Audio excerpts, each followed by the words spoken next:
Resumo do livro Dom Casmurro.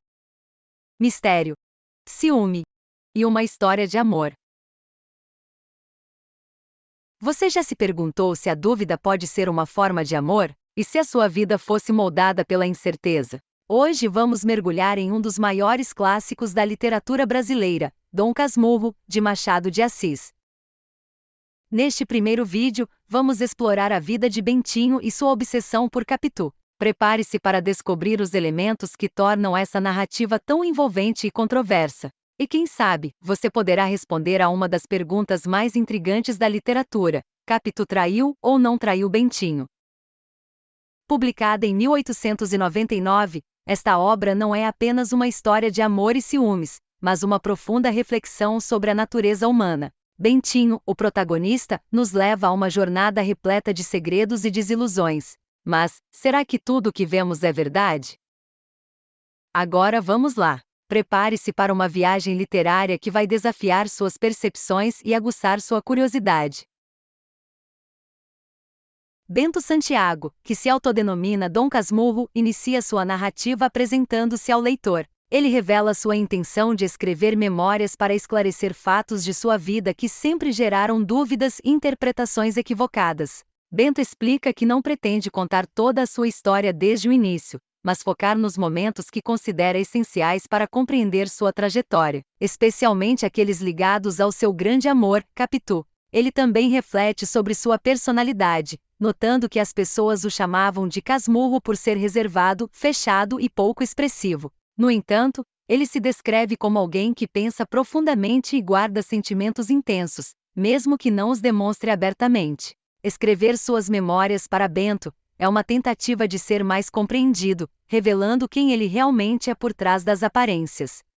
A motivação para escrever surge de um comentário casual de um amigo, que sugeriu que ele ocupasse o tempo e a mente com a escrita. Iniciale, Bento considerou escrever sobre política ou filosofia, mas logo percebeu que narrar sua própria vida seria mais significativo. Ele deseja atar as duas pontas da vida, conectando o início ao fim de sua existência por meio da narrativa. Bento confessa incerteza sobre sua capacidade de completar essa tarefa, mas está determinado a tentar. Sua escrita carrega um tom introspectivo e melancólico, sugerindo que algo em seu passado o inquieta profundamente, e ele busca revisitar essas memórias para entender melhor a si mesmo e talvez encontrar paz. A origem do apelido Dom Casmurro é revelada em um episódio marcante. Um jovem poeta, após um encontro em que Bento o tratou com frieza e reserva em um trem, publicou um texto satírico em um jornal, chamando-o de Dom Casmurro. O termo combinava Dom, um título de respeito, com Casmurro, que denota alguém calado e introspectivo. Longe de se irritar, Bento abraçou o apelido, enxergando-o como parte de sua identidade. Isso reflete sua percepção de si mesmo como alguém distante e isolado, um traço que permeia toda a sua história. Para escrever suas memórias, Bento se instala em um espaço tranquilo, uma casa vizinha à sua, separada apenas por um muro. Ele construiu uma passagem entre as duas propriedades, criando um local isolado, ideal para a introspecção. O ambiente, descrito com carinho, combina com seu estado de espírito reservado, permitindo que ele escreva em paz, longe das distrações do mundo exterior. Nesse contexto, somos apresentados a José Dias, o agregado da família de Bento. José Dias, um hóspede de longa data, não é parente, mas se considera indispensável à casa. Elegante, bajulador e dramático, ele tem o hábito de usar expressões exageradas para agradar a todos.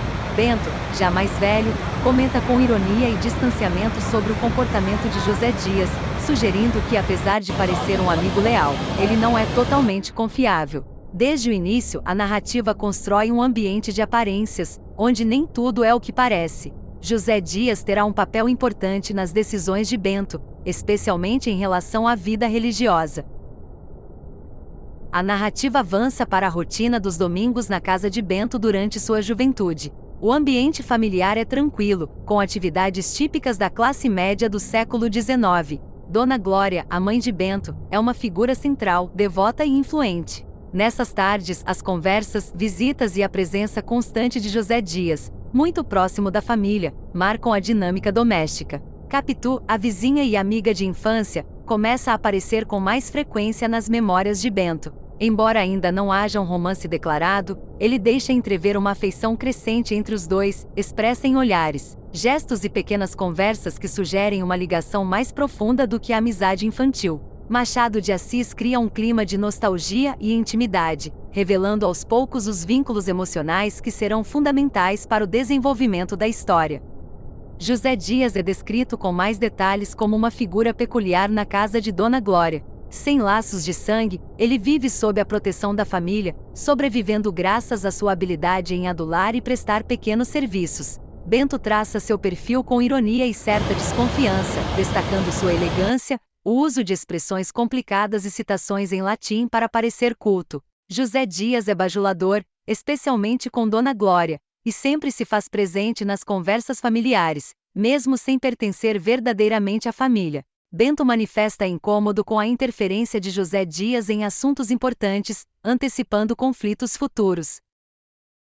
Um episódio crucial da infância de Bento é a promessa de sua mãe, Dona Glória, de consagrá-lo à igreja caso ele nascesse saudável, feita em um momento de aflição durante a gravidez. Essa promessa, inicialmente guardada em segredo, é usada por José Dias para influenciar Dona Glória, alertando sobre os custos de sustentar um filho em um seminário e sugerindo que Bento poderia seguir outro caminho. Essa possibilidade desperta a esperança no jovem Bento, que já começa a perceber seus sentimentos por Capitu e não deseja se tornar padre. A tensão entre o destino imposto pela mãe e os desejos pessoais de Bento marca o início de um conflito central em sua vida.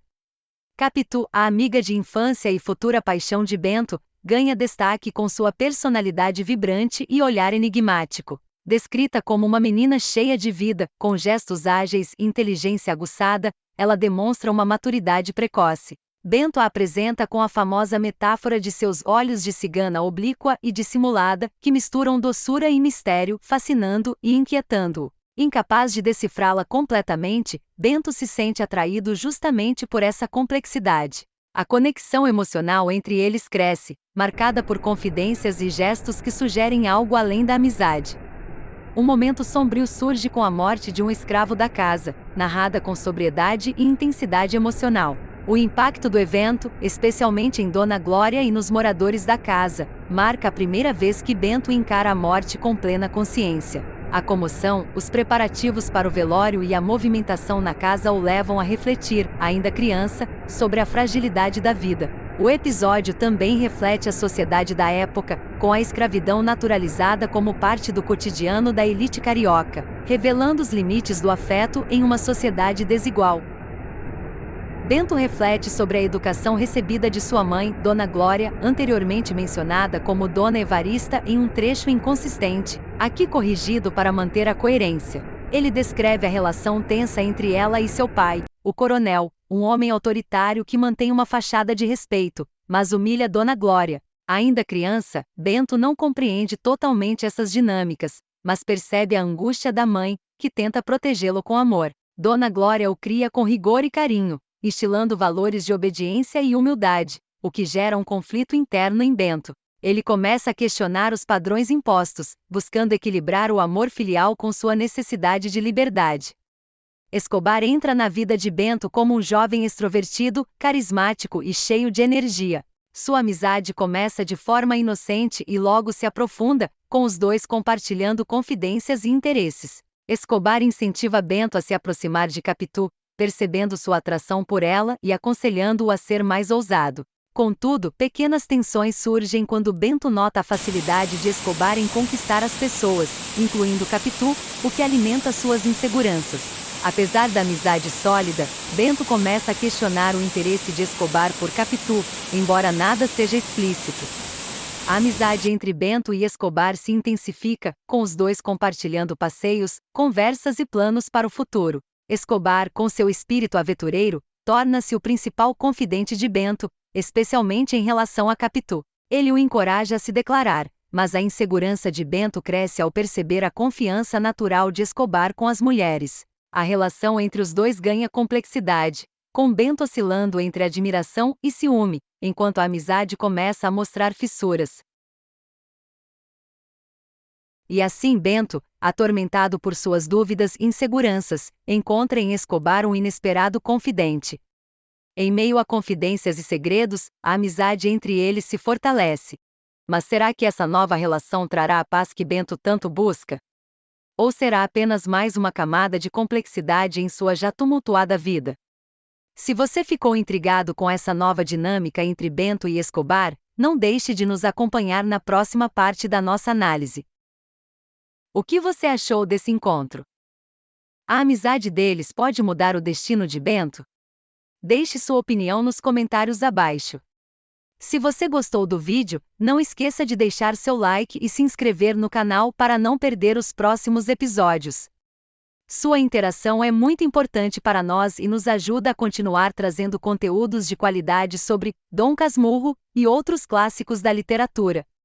Fique ligado, porque na próxima parte, vamos explorar ainda mais os segredos e as reviravoltas dessa história fascinante. Até lá, e lembre-se: a verdade pode ser mais complexa do que parece.